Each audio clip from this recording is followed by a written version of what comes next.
I just want to speak directly to the president, which is that I will not be a mayor like Mayor Adams who will call you to figure out how to stay out of jail. I won't be a disgraced governor like Andrew Cuomo who will call you to ask how to win this election. I can do those things on my own. I will, however, be a mayor who is ready to speak at any time to lower the cost of living. I believe his plan is to release the 7,000 people who are in Rikers. Because there is no alternative. And this is his philosophy. My two adversaries, Zohan Mamdani and Andrew Cuomo, they're throwing out their chests. Macho man, I'm gonna take on Donald Trump. Oh, no, I'm tougher. I'm tougher than you. Oh. The tough guy on the stage on Thursday is Sliwa. Welcome to New York One's Off Topic on Politics. I'm New York One investigative reporter Courtney Gross.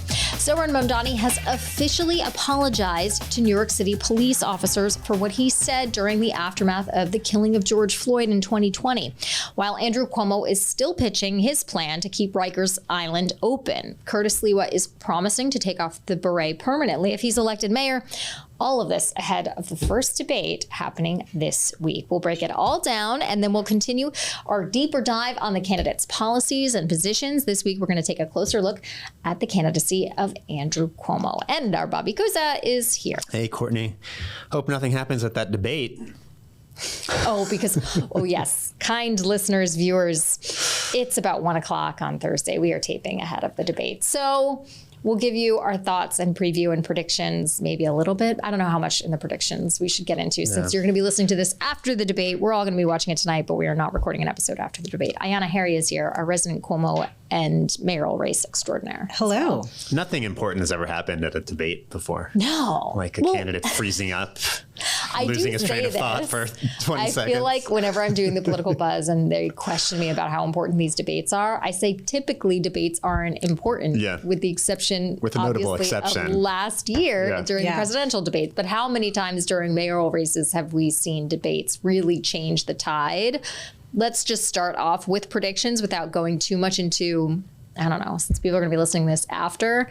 I mean, Mamdani is going in with such a huge lead. He is. Double-digit lead. How much can they actually turn the tide as of this point, either Sliwa or Andrew Cuomo? Not much, I think, at this point, but I do think Andrew Cuomo, there are likely some voters still out there who are skeptical of Mamdani. They perhaps don't fully take Sliwa seriously, but they're worried about Andrew Cuomo. So I do think that, I don't think this is a huge swath of voters, but I do think there are some people out there who are still on the fence about Andrew Cuomo, despite all of the time they've had to make up their minds. And so I think for those voters, the debate will be helpful. They may not recognize Sliwa without the beret. I feel like I don't recognize him. He does. He looks pretty different without the beret. Yeah. But he's kind of trying to be he's almost trying to be like the sensible candidate now. It's really interesting to listen to him talk. I know we'll get into this a little bit. But he said this week he's going to take the high road because he's going to let Cuomo and Mamdani go at battle it and out. appeal, battle it out and appeal to their base. I don't know if that's, I mean, him and Michelle Obama together, that's an unlikely pair. We go low, they go high. That's what I'm talking about. Anyway, an old reference. But obviously, I mean, my prediction is Mamdani will be under attack for the 2-hour-long debate. Obviously, the first hour is on television, the second on digital. And Cuomo was really, and Curtis, I mean, you say Curtis is going to go high, but he's still going to have to differentiate himself between these two candidates. And I just think it'll be, the real question is, will any of the blows on Mamdani land? Right. I mean, as usual, I think something dramatic has to happen during the debate. And we have seen something dramatic happen in the recent past. But I think barring some major stumble by Mamdani or some revelation or, I don't know, I think at this point his lead is pretty secure. I mean, it's, 12 points in the last poll? But things can change. I mean, at this time in the primary, the first debate was a little less than 3 weeks before Election Day. And at the time, Cuomo was still in the lead. And a lot changed between then and Election Day. So, like I say, my predictions are always wrong. Don't listen to me. Remember I said don't. Remember I said. You're on Thanks the for podcast. sharing I said. Remember I said don't listen to me on the This is really podcast. going to boost our listenership that you say, don't listen to me, you don't know anything. Ayana knows stuff. I know that she does. But anyway, so moving on past the debate, our debate is not this week, it's next week. So we'll be giving you instant analysis after that debate occurs on the 22nd on Wednesday. And we hope you all watch that as well. But let's just get into what the candidates have been doing this week. Zohran Mamdani went into enemy territory, went on Fox News. And I listened to this interview, which was a longer interview, I feel like, for one of the networks. And I felt like I was kind of listening to a different candidate. There was one line that stuck out at me where he is saying, you know, affordability, running the city is about affordability and public safety and keeping the city safe. And I was like, what? Who is this guy? Well, I think he recognized his audience, right? Yeah. He's not standing in, you know, Bushwick, Brooklyn on a Saturday morning. He's on Fox News Channel. And so I think he does recognize that Andrew Cuomo has closed the gap. He can't take this race for granted. And so he still is working to convince voters, I think. And that's part of what I heard. I felt he was extremely polished in this interview. I saw probably the most polished I've seen him. And he had those one-liners ready, like, you know, said he wished Andrew Cuomo could wear the names of his billionaire donors on like his jacket, like in he NASCAR. said, He was polished, he was prepared, he was quick, and I do think that he did seem a little bit more moderate than we've seen him in the past, and that has drawn some criticism from his base.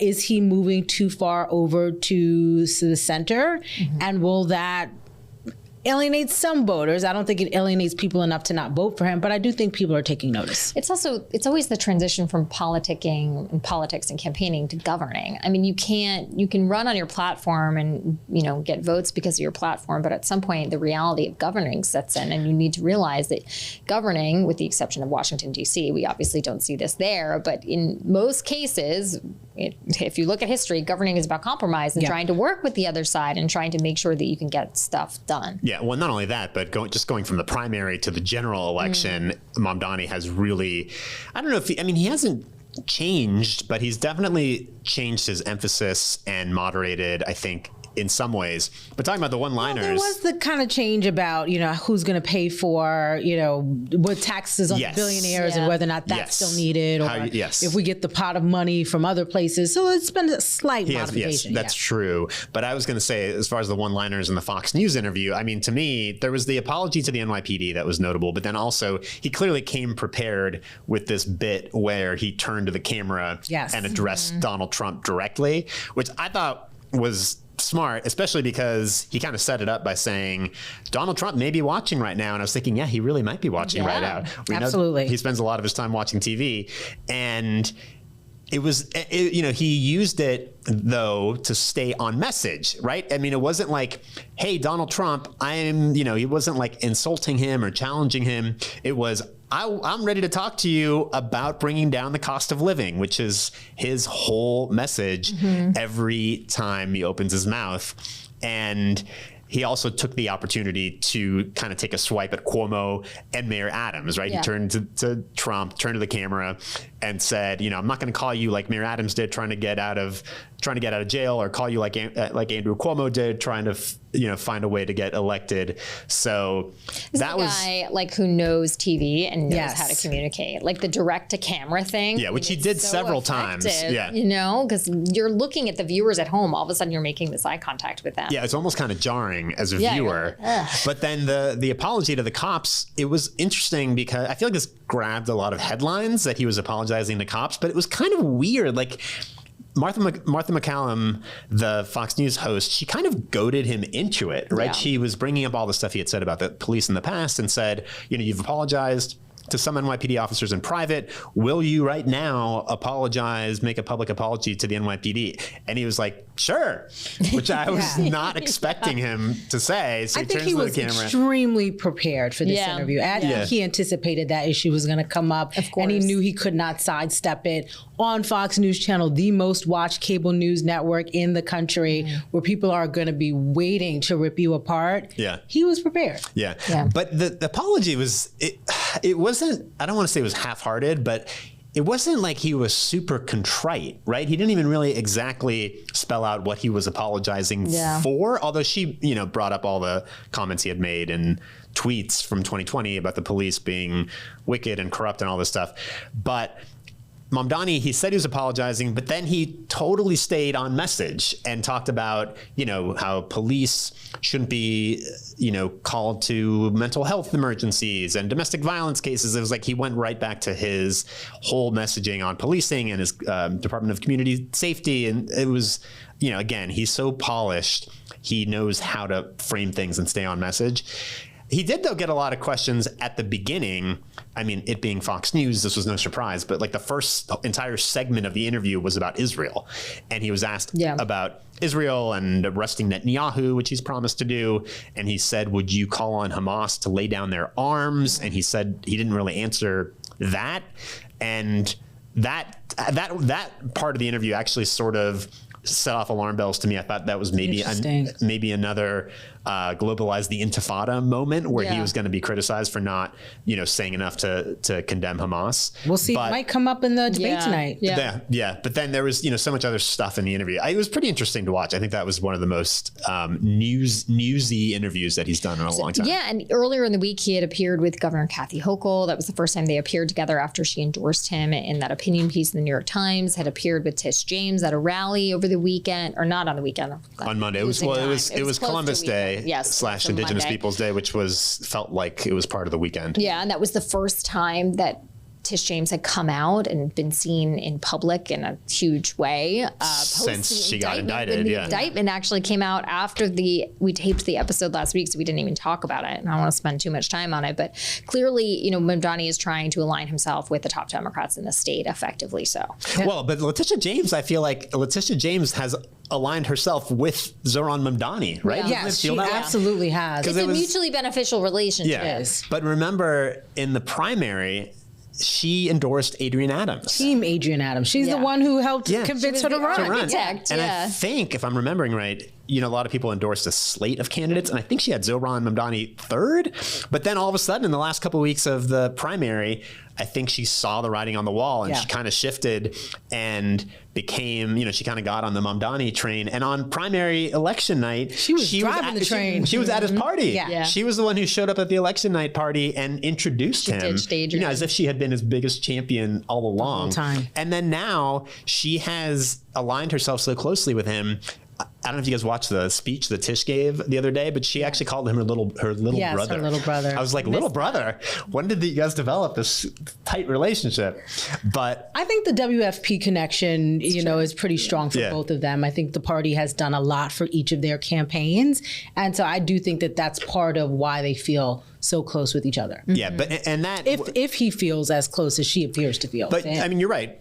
It is mutually beneficial. And that rally, though, it felt, because it was the first time Tish James had spoken since she got indicted, it felt like almost a little bit like it was a rally for her as much as it was for him. I mean, she gave this very thunderous speech where she talked about not backing down. She didn't really make specific reference to the indictment, but it was all, very clear. It was very clear what she was talking about.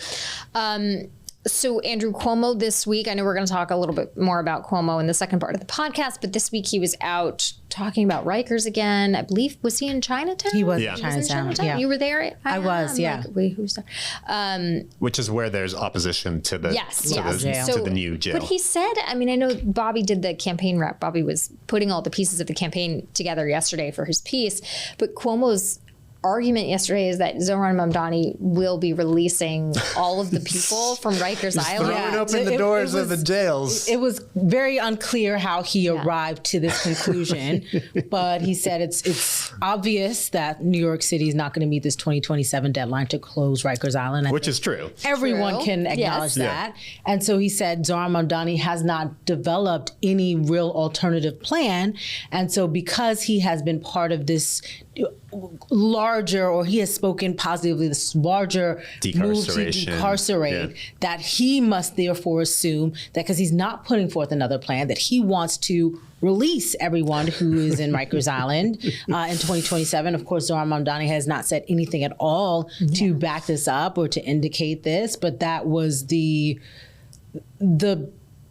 idea that Andrew Cuomo wanted to put forward. But I will say, I don't think, not that Cuomo's plan to address the future of Rikers is all that detailed, but I think it's a little bit more detailed than what we've heard from Zohran Mamdani so far. And so I think in some ways, Mamdani's lack of having a detailed plan has left it open to, have someone make these wildly false assumptions about you, well, because we don't have anything to fact check it off of because you haven't said much about this. I mean, the problem is that Mamdani has said that he supports the borough-based jails, which are, in various stages of construction, and that he will follow the law on Rikers. The problem is the law says that Rikers will close by 2027, and it is not going to close by 2027.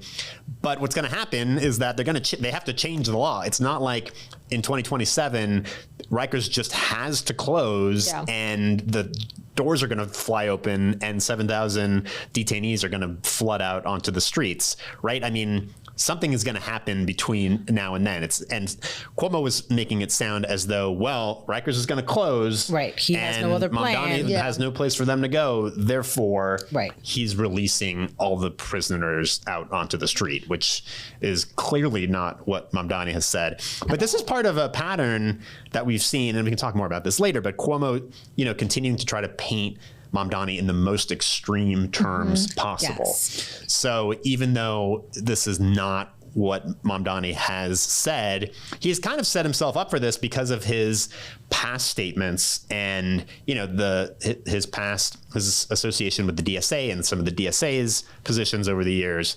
So like you said, without him articulating a clear policy, he has created the same thing with Gifted and Talented. Yeah. He's created an opening for Cuomo. But Cuomo, by the way, kind of flip-flopped on Rikers himself, Not kind of. Which we talked about last week. Yeah. He was going to close. Oh, and by the way, that was the funniest part of the announcement on Wednesday. Yeah, he claimed that Mamdani is the one who flip-flopped. Right, no, but he said that Rikers, because basically Cuomo wants to rebuild Rikers, and at the news conference he said, well, there's Rikers the island and Rikers the jail. The island did nothing wrong. Yeah. The island has done nothing wrong, so the island is fine. It's just the jail that we have to rebuild. It's been documented, I think, by the Lippman Commission. But I don't want to go on this rabbit hole of how polluted Rikers is. Let's talk a little bit about Curtis before we do a deeper dive on Cuomo.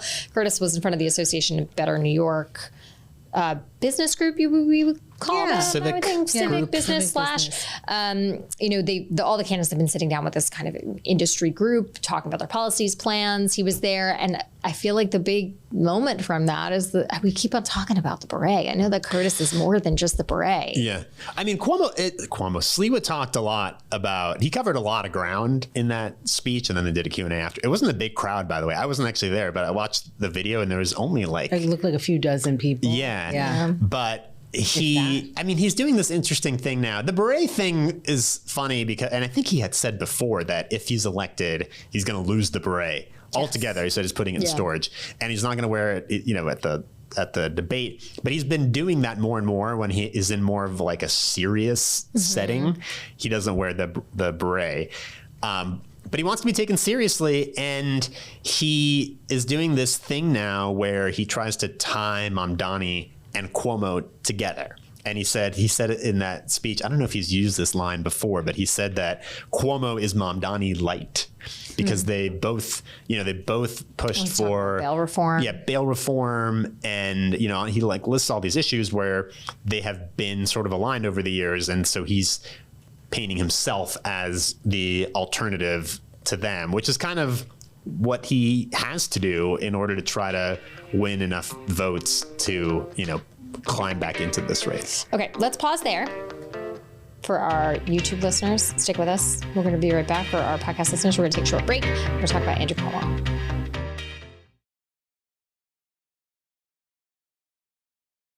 Tonight was not our night. Tonight was Assemblyman Mamdani's night. He deserved it. He won. And we're going to take a look. We'll make some decisions. I raised the minimum wage to $15 an hour, which is the highest in the United States of America. Build state-of-the-art buildings on Rikers Island. Trump basically kept Adams out of jail. I don't believe these political endorsements amount to anything. So these three-word slogans sound good, excellent on social media, but it's not reality. You start building housing like you've never built it before, right? Total focus, run out of City Hall, mayor's personal priority. Okay, we know that he is a well-known commodity in New York City. We have talked extensively on this podcast about his many scandals and controversies, from sexual harassment to nursing homes, etc. But Andrew Cuomo still wants your votes. So instead of focusing on what we've talked about so much on the podcast, let's talk about what the city might look like under a Cuomo administration. So Ayanna, take it away. Hi. This is your 10 minutes. Go. Yeah, we'll just sit here and listen. Yeah, so I guess we'll go through some of the different issues and where Andrew Cuomo has been, what he, believes or what he's put forward in his vision for New York City. We went over this plan for Rikers. He said he wants to reimagine the jail, so keep that same island functioning, build brand new state-of-the-art humane jails on Rikers Island. That's his plan.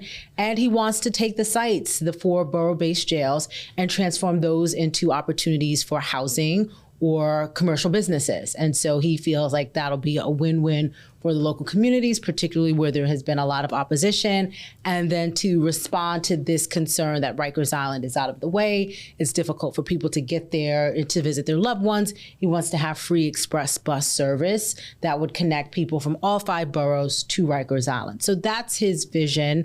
I will say during the press conference yesterday, we did press him on more details, and there wasn't a whole lot there. Like, I specifically asked him, so how do you deal with this legal mandate to close Rikers Island in 2027? He's like, well, he didn't have a real answer, and I had to press him forward further, and still wasn't, I'll talk to the city council. So not, a whole lot of detail and specificity on it, but he has made headlines by saying, look, Rikers, the island isn't bad. The current buildings there are bad.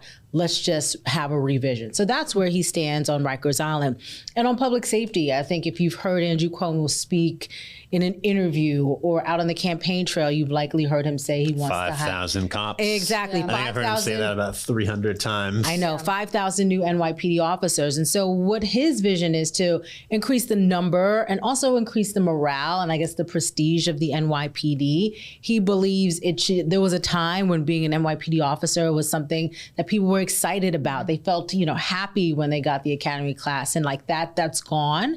And so what he would like to do, and part of the way he plans on getting to this 5,000 number, is by having bonuses. So a $15,000 bonus in the first year for a new officer, broken up into 2 different payments. That's if he's saying, $60,000 is the starting pay for a new officer, you're not going to get to that 5,000 number with that. So he wants to have the $15,000 in the first year, and then retention bonuses as officers continue to stay on with the department. His other idea that he's floated is having retired officers, paying them to come back and to stay on and to work a little bit longer as you try and get up to this number. And then he's also talked about this community policing idea, which sounds a bit similar to what we saw under the de Blasio administration, but basically community meetings with the precinct, people who live in the neighborhoods, to talk about the issues, to work through the mistrust that might be there and try and get everybody on one page. So he says he believes that New Yorkers don't feel safe and that the city is not safe. And the way to get there is to hire 5,000 more officers. We have seen him pivot a bit from the primary to the general election. I mean, I know he has focused so much on Rikers lately and definitely the cops, but he has sort of embraced the idea of addressing the affordability crisis more than he did a couple months ago. More, but still not with any robust plans. But there was I actually feel like this has not gotten enough attention. He came out a couple months ago now, not too long after the primary, when he first, got back into the race and said he was going to run in the general. And he was almost trying to one-up Mamdani on the free buses and on the grocery stores. He announced that instead of free buses for everybody, everyone, right. he was going to make free buses and subway fares for everybody who's low income. I think it was like 150% of the federal poverty level. Yeah. So free buses and subways for a pretty big, substantial chunk of the population, and that hasn't really gotten that much. They didn't really get that much attention. I feel like that people don't associate that plan with him at all. Right, and also because it was something briefly mentioned by him, but then when there was a follow-up, campaigning on it, yeah, right, and when there were follow-up questions on how does this actually work, the answers weren't really there. And he's also said, in terms of, instead of having city-run grocery stores, to basically provide more subsidies for people, right, so that if you are a family that's food insecure, instead of going to a city-run grocery store, you're going to get, more money, a stipend, $200 or $300 more a month. He believes a lot of that money would be spent at local grocery stores and bodegas. And so that'll also be a benefit to the local businesses as well. And on housing, one of his newest ideas is trying to incentivize landlords to bring vacant, rent-stabilized apartments back online. And he's saying that he can bring tens of thousands of these units back online within his first 100 days. And so basically he's saying creative financing, put a financial lifeline out there to these landlords so that they don't feel that they would lose money renting and just, warehousing all of these apartments. So many of them say that they've fallen into disrepair and they don't get paid enough to repair them. So like they would need enough capital to make them better. Cuomo likes to say, build, baby, build. Yeah. Right? That's one of his new slogans. And he says, I built new housing. Feels very MAGA to me. It's like a very Trump. But he said he built housing when he was at HUD, and even that's going to be one of his priorities, is to build as much housing as possible in order to try to alleviate the housing crunch. And he talks about jobs, right? Jobs is another one of his slogans. And on housing, he also wants to really move or have like a specific office within the mayor's office where housing is the priority. So he feels the building of new housing should really be led by the mayor's office. So he is supportive of the ballot, measures. We've asked him for specifics, like which ones specifically do you support or not support. He hasn't broken it down, but he has said he believes that there should be less control over the approval process with the city council, more to the mayor's office, so that they can just fast track. He believes rent freezes don't work. The only solution is to keep building. I feel like when I examine his policy positions, and like from the primary in particular, it felt a lot like it would have been a continuation of the Adams administration. There was a lot of the same policies, the same priorities and proposals. And I guess the idea is the continuation of that without being indicted. Yeah, I think if you look at if you really break down their policies and their sensibilities, him and Adams are not that different. They're both moderate right? Democrats. They're both moderates. They've both badmouthed progressives, right? They think that the progressive wing of the Democratic Party has gone too far. And I think maybe that's part of the reason why we think Adams is kind of inching towards endorsing Cuomo, because he thinks that Cuomo will be able to continue. It'll be a continuation of his own policies from the last 4 years, obviously more so than Mamdani.